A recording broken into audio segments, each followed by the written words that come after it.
મિત્રો, સ્વાગત છે તમારું અમારી ખેડૂત વેધર અપડેટ યુટ્યુબ ચેનલમાં।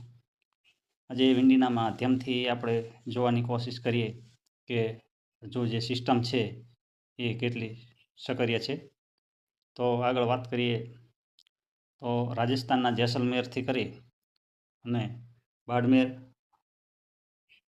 બાજુથી સિસ્ટમ ગુજરાત તરફ આવી રહી છે।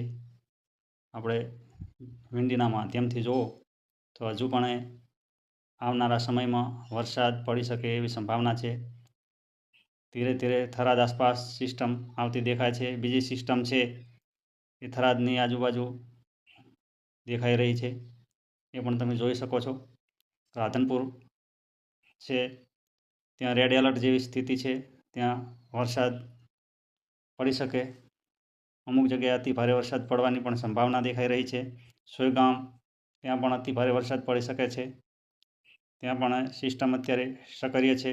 ચારણકા જેવા વિસ્તાર છે એ રાધનપુરના આજુબાજુના વિસ્તાર છે, ત્યાં પણ સ્થિતિ વરસાદથી ભરપૂર હોય એવી લાગી રહી છે।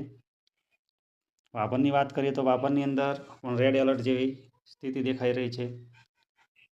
આવી જ ગુજરાતની દરેક અપડેટ માટે હવામાનની હોય કે ખેતી વિશેની દરેક અપડેટ અમારી ચેનલ ઉપરથી મળી રહેશે। તો મિત્રો, અમારી ખેડૂત વેધર અપડેટ યુટ્યુબ ચેનલને લાઈક કરો, શેર કરો અને સબસ્ક્રાઈબ કરી બેલ આઇકન દબાવવાનું ભૂલશો નહીં। જય જવાન, જય કિસાન।